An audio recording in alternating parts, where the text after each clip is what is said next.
आज खुशी की बात है कि 171 करोड़ की अलग अलग परियोजनाएं, जिसमें 25 करोड़ के पर कॉन्स्टिट्यूंसी के काम भी हैं और कई ऐसे प्रोजेक्ट्स हैं जो इंफ्रास्ट्रक्चर अपलिफ्टमेंट में काम आएंगे, उनका आज इनॉग्रेशन हुआ है। और एक और, जहां हमारी बाउंड्री वॉल एयरपोर्ट की लगभग मई के मिड में कंप्लीट हो जाएगी, वॉच टावर्स जो आगे लगने हैं, आज उनका भी इनॉग्रेशन किया गया है कि वॉच टावर्स के पुलिस के जो हमारे साथी यहाँ निगरानी में रहेंगे, उस व्यवस्था को भी प्रॉपरली इंटरनेशनल स्टैंडर्ड के साथ हम मॉनिटर कर पाए।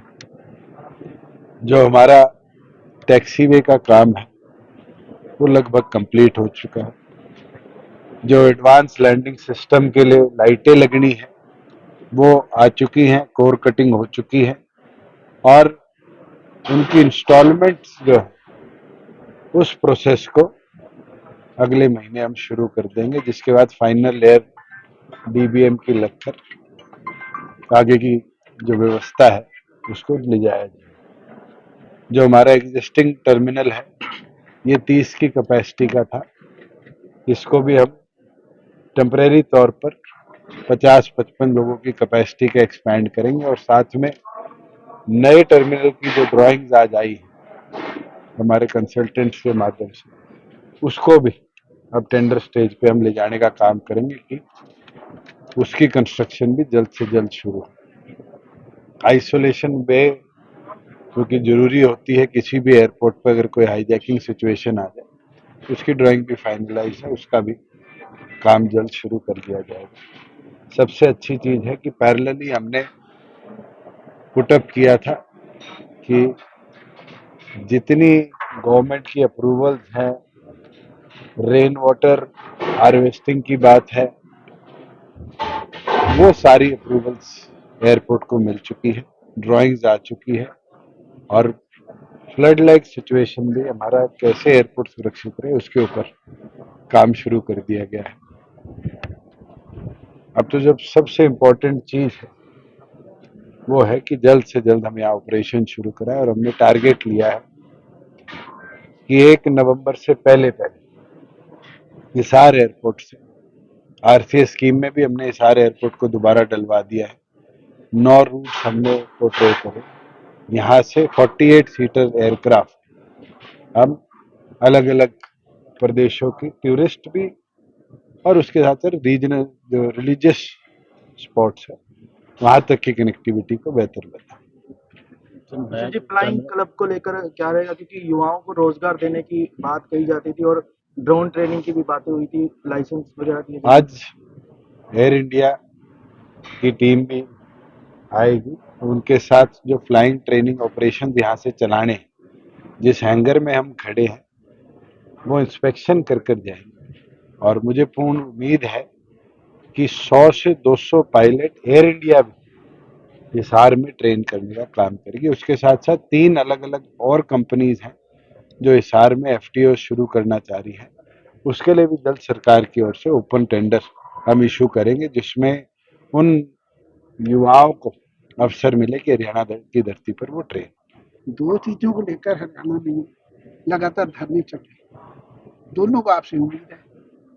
दूरदर्शन वाले भी धरना दे रहे हैं, ये तलवंडी राणा भी धरना दे रहे हैं। दूरदर्शन की मेरी अनुराग जी से बात हुई थी, ऑपरेशंस कट डाउन करे गए हैं, मगर जो डीडी किसान है चैनल, जिसका ऑपरेशन आज पूसा से किया जाता है, उसका एक सब सेंटर हिसार शिफ्टिंग के ऊपर उनने फाइल चलाई है। मुझे पूर्ण उम्मीद है कि जल्द डीडी किसान को 8 घंटे तक का रिले एचएयू लुवास की मदद से हम हिसार से करवा पाएंगे, क्योंकि केंद्र सरकार ने निर्णय लिया है कि दूरदर्शन के मेजॉरिटी सेंटर्स उनने बंद करे और कट डाउन करे।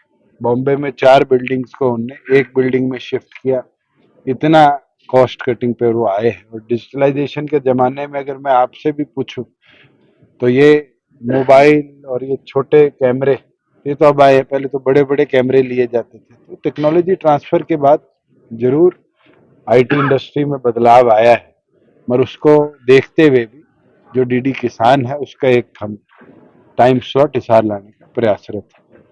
जहाँ तलवंडी राणा की बात है, प्रोजेक्ट नहीं रोका जा सकता, प्रोजेक्ट अपना चलता रहेगा, समय अनुसार हमने इसको कंप्लीट करना है।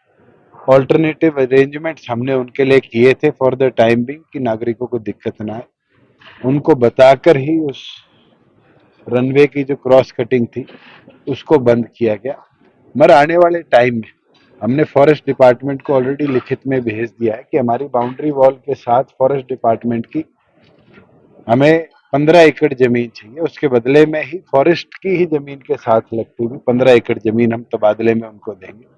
मुझे उम्मीद है कि जो प्रोसेस फॉरेस्ट डिपार्टमेंट का गवर्नमेंट ऑफ इंडिया के अप्रूवल लैंड ट्रांसफर का भी और पेड़ों के काटने का भी आता है, जैसे ही वो कंप्लीट होगा, इन द मीनवाइल हम इसका टेंडर प्रोसेस कंप्लीट करवा लेंगे और कंप्लीट करवाकर रोड जो हमने बाउंड्री की पेरिफेरी पे बनानी है, सिक्योरिटी के सारे मापदंड देखते हुए उसका काम शुरू करें। सर रीजनल कनेक्टिविटी के तहत तो ये हवाई अड्डा आ जाता है, लेकिन एमआरओ की बात करते हैं या इंटरनेशनल फ्लाइट्स की बात करते हैं तो जेवरा में जो हवाई अड्डा का उद्घाटन पीछे हुआ तो उसके बाद कहते हैं कि हिसार के अंदर ज़रूरत नहीं रह जाती। जरूरत कैसे आएगी, कब आएगी, ये आप भी नहीं प्रिडिक्ट कर सकते, मैं भी नहीं प्रिडिक्ट कर सकता। आज से 10 साल पहले 1 करोड़ नागरिक भी जहाज में नहीं बैठते थे और रेल पर लोड रहता था। आज सेकंड क्लास एसी जो कोच होती है ट्रेन की, उसमें 14 करोड़ नागरिक ट्रैवल करते हैं। वहीं जहाज के अंदर इकोनॉमी क्लास की अगर मैं बात करूं तो 16 करोड़ से ज्यादा नागरिक ट्रैवल करते हैं। ये बदलाव है और ये आने वाले समय में जो जहाजों की स्ट्रेंथ 200 थी, आज हम 940 पे पहुंच गए और गवर्नमेंट ऑफ इंडिया की प्रिडिक्शन है कि 2025 तक ये 1500 जहाज हिंदुस्तान में होंगे। उनको मेंटेन कहाँ किया जाएगा, उनको रखा कहाँ जाएगा, ये सारे सवाल हमें भी एनालाइज करने हैं और कौन पहले मोर्चा मारेगा ये देखना होगा। जेवर से हम 2 साल आगे, अगर कोई भी साथी जेवर गया हो, आज जाकर देख कर आओ, अभी तो वहां फर्स्ट लेयर जो WBM की है वो डलनी शुरू हुई। हमारा तो रनवे कोर कटिंग होकर लाइट फिक्सेशन तक की स्टेज पे आ गया और फर्स्ट मूवर्स एडवांटेज जो है उसको हिसार केटर करेगा। अगर हम एयर इंडिया को यहाँ FTO के लिए ले आते हैं तो मुझे पूर्ण विश्वास है जो 400 से ज्यादा एयर इंडिया ने नए एयरबस के जहाज A350 खरीदे हैं, उसका MRO एयर इंडिया फिर यही लाने का काम करेगा। सर हवाई जहाज कनेक्टिविटी की तो बात होगी, काफ़ी टाइम से डिमांड है कि हिसाब से चंडीगढ़ रेल कनेक्टिविटी भी होनी चाहिए। रेल कनेक्टिविटी का फी जो पोर्शन था पिछली गवर्नमेंट में प्रपोजल भेजा गया था HIRD की तरफ से कि हांसी नारनौल जींद को जोड़ा जाए जिससे हिसार चंडीगढ़ की कनेक्टिविटी हो। उसका रेलवेज ने सर्वे कराकर अपनी रिपोर्ट दी है कि वो नॉट फीजिबल है। मगर जो उकलाना से नरवाना कनेक्शन की बात थी, अब जाखल जाके ट्रेन मुड़ के आती है, उसकी रिपोर्ट आनी बाकी है। जैसे ही उसकी रिपोर्ट आएगी उसके ऊपर फिर HIRD और मिनिस्ट्री ऑफ रेलवे काम करेगी। मगर हिसार की जो वायबिलिटी दिल्ली एयरपोर्ट से जोड़ने की थी उसकी रिपोर्ट आ गई है और वो फिजिबल है। अब रेलवे को हम लिखकर भेज रहे हैं कि रेलवे जो झज्जर से लेके फारूक नगर तक का लिंक है, लगभग 25 से 30 किलोमीटर के बीच का है, उसका एक्विजिशन प्रोसेस शुरू करें। स्टेट उसमें अपनी 50% इक्विटी डाले। हिसार एलिवेटेड रोड के बारे में सर अभी क्या उसका तो बजट अनाउंसमेंट होगी। कब तक 723 करोड़ रुपए का बजट प्रोविजन हमने रख दिया है। उसके अंदर हम कोशिश कर रहे हैं कि जो जायका है जापान का बैंक इशू कर। राहुल गांधी की सदस्यता जाने के बाद अब जिस तरह से बंगला खाली करने के ऑर्डर दिए गए, लेकिन कांग्रेस हरियाणा में एक कैंपेन चला रही है कि राहुल हर घर में यहाँ पर आ सकते हैं, इस तरह के ट्वीट्स भी शुरू हो गए हैं। कुछ कहना चाहेंगे? तो मकान तो जब मैं मेंबर ऑफ पार्लियामेंट था जब भी मेरे पास 30 दिन की वैलिडिटी थी सदस्यता जाने के बाद।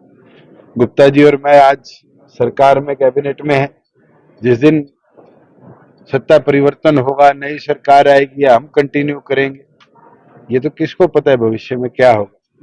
मगर जिस दिन सदस्यता या पोस्ट जाएगी उसके बाद ये तो आपकी जिम्मेवारी है कि 30 दिन के अंदर अंदर आप खाली कर। आना किसके घर में आना कोई रोक सकता है? अगर मैं कल आपको फोन कर दूं चाय पीने आ रहा हूँ, आप भी तो खुशी के साथ बुलाओ जी। तो ये कहना कि हर घर में आ सकता है तो कोई रोक नहीं है, प्रतिबंध तो है। मगर किसी के अपमान का है या लोकतंत्र के रक्षा का है, ये बनाया जा रहा है।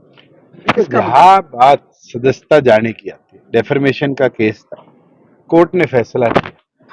अगर कोर्ट के फैसले के खिलाफ चुनौती देनी है तो सुपीरियर कोर्ट में जाओ। और ये कहना कि मिसयूज ऑफ मशीनरी है, ये तो मैं तो आज भी आपके आगे कहता हूँ। चौटाला साहब को, डॉक्टर अजय सिंह चौटाला जी को 13 में सजा हुई थी, उस समय हम भी कहते थे कि मिसयूज ऑफ मशीनरी है। तो इसका मतलब तो कांग्रेस जो आज बात कह रही है 2013 की हमारी बात के ऊपर मोहर लगा रही है कि कांग्रेस ने किस प्रकार से मशीनरी का दुरुपयोग किया।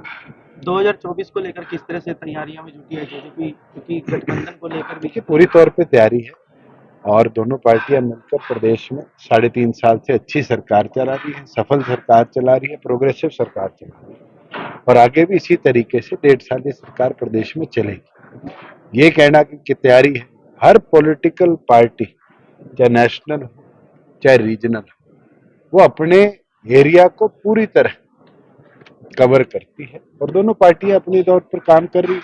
और दोनों ही क्यों, चाहे वो कांग्रेस हो, चाहे वो INLD हो, चाहे और कोई दल हो, मुझे नहीं लगता कि कोई भी ऐसी पॉलिटिकल पार्टी है जो कहे कि नहीं हम तो आधी विधानसभाएं आधी लोकसभाओं पर ही काम करेंगे आधे प्रदेश में। जिस दिन आपने प्रदेश को आधा कर दिया तो प्रदेश की जनता भी आधा कर देगी। अजय जी कह रहे हैं कि उनके काम नहीं हुए, वर्करों के काम नहीं हुए, सरकार में वो माफी मांग रहे हैं। कौन? अजय काम किसके लिए हुए मैं तो ये मान नहीं सकता। अगर डेवलपमेंट वर्क्स की बात है तो हमने प्रदेश भर के अंदर भरपूर डेवलपमेंट वर्क्स कोविड काल के बावजूद भी चलाए और कई ऐसी चीजें हैं जो मुझे लगता है नॉन वायबल नॉन फिजिबल होती है और 100% तो मेरे को लगता है भगवान भी काम पूरे नहीं कर सकते।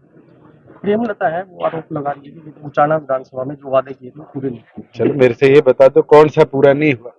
बल्कि ये गुप्ता जी खड़े हैं, रिसेंटली अभी हरियाणा का ही नहीं नॉर्थ इंडिया का मॉडल फायर ट्रेनिंग इंस्टीट्यूट अगर कहीं बनेगा तो उचाना में बनेगा और कितने युवाओं को उससे प्रशिक्षण भी मिलेगा और रोजगार के एक अवसर इमरजेंसी सर्विसेज के अंदर भरपूर मिलने का काम। दिग्विजय कह रहे हैं कि वो गठबंधन का धर्म नहीं निभा रहे ब्रिजेंद्र, क्या आपको लगता है निभा रहे हैं? चलो मैं इस पे टिप्पणी नहीं करूंगा।